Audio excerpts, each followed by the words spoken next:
Now, 2019 season, Queen Mary's Dark Harbor, it was my 5th year. I was there 2018 because I recently moved back down to Palm Springs with my mom to help her out around the house. I honestly just got tired of LA. It just got too expensive, working back-to-back jobs. You know, it does kill you. You know, so when I came back, I got welcomed back with open arms. And at the time, I was still working. And then I ended up getting taken off of a job for something somebody else did. And I had a full-time schedule. So, 3 months of doing Dark Harbor, the paperwork, the event. I hit them up and I said, hey, I'm available. And they said, okay, we'll cast you. And I ended up getting casted as main cast swing that year. It's still main cast, but the only difference is you get asked, they place you where they need a monster. So most of the time I was the chef.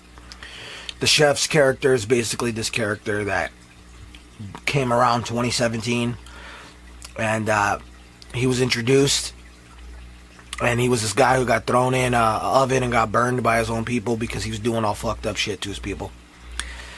So I got casted in one of the most rowdiest, craziest mazes. Feast. You had Dead Rise, of course. That's always rowdy and crazy. But this maze was like insane.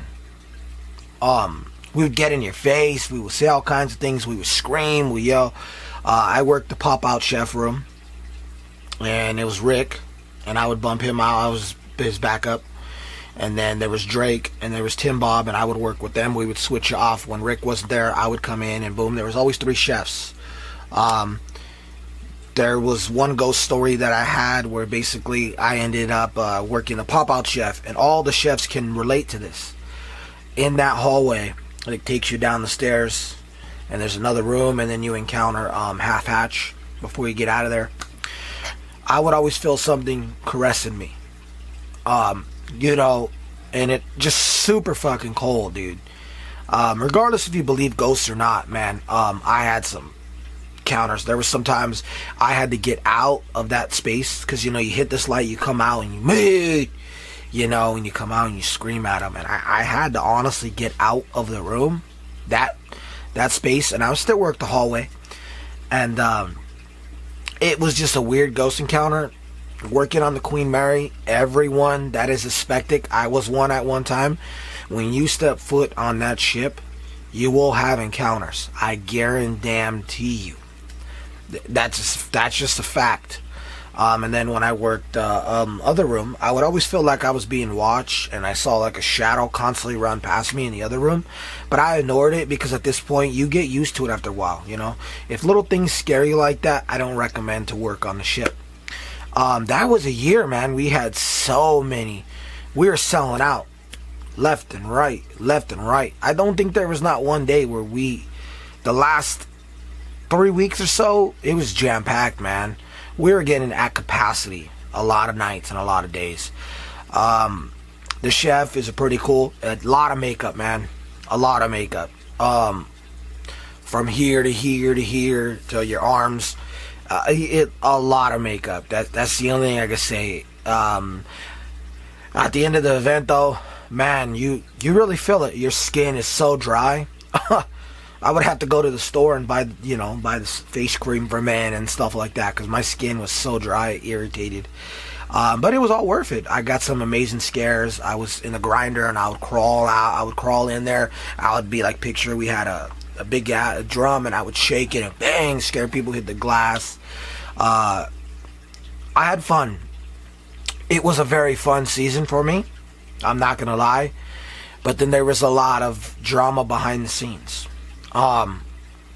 So, I was witnessing stuff in makeup where I seen multiple performers complain and bitch and moan about their makeup. I even seen one performer, a girl, I'm not going to say her name, but she basically threw a tantrum in front of it. And this girl's a veteran. That was her 6th year. This was my 5th year. And threw a tantrum. Took her makeup off and left and came back and got in a makeup chair. And that, to me, was so disrespectful on a whole nother level. There was so much drama going on.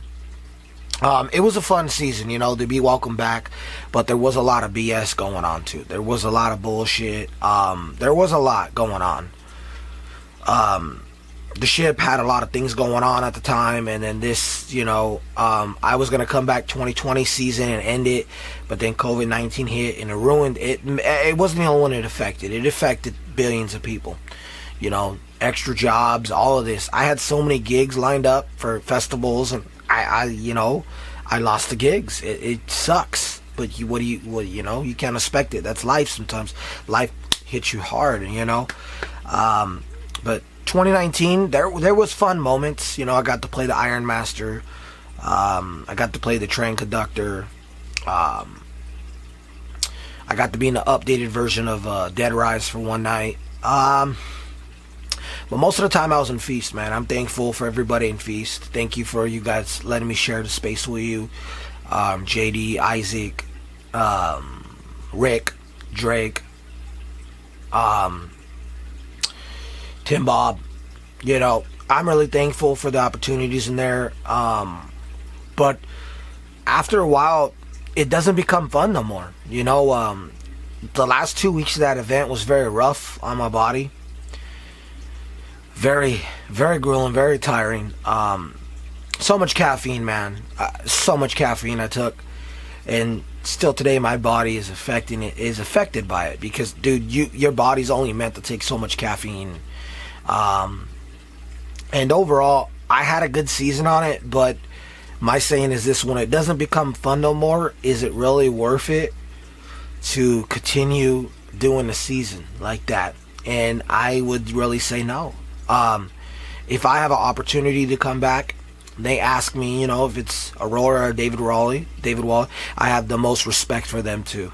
The most respect. I would come back in a heartbeat if it was for them that physically asked me, but if they didn't ask me, I would probably deny it. Because when it doesn't become fun no more, at this point, it's like, why continue doing an event that's no longer fun? It's too much wear and tear on my body. My bones pop certain ways. My body aches all the time. I got a lot of headaches working this event. My skin is constantly dry because of all the makeup. I'm not complaining, honestly. I love Halloween. Halloween's my favorite holiday. I mean, I was born October 6th. I'm a Libra. But I don't really know where I see me going. I mean, right now I'm gonna lie. I'm gonna announce it. I am retired from scare acting. I've been doing it since 2009. You can only do it for so long before you gotta say, hey, I gotta move on. I am thankful for all the good memories and all the good times that I've met, all the people I have met over those seasons, working, teaming up, scaring, getting some amazing scares. There was drama. But 2019 was a fun season, but it was also a very drama season. We had people dropping out left and right. We call it the haunt plague, where people constantly get sick and this and that. I'm thankful for the opportunities. I'm not going to lie. I'm thankful for David Wall and his team, and I'm thankful for all the memories I have. I have pictures of all the memories. But me going back, it's a no. 2019 was fun season, but it was also a very rough season. And I am thankful for the memories. And I love you all, guys and gals. And I hope you guys understand that I made that decision not to go back. So yeah. Much love.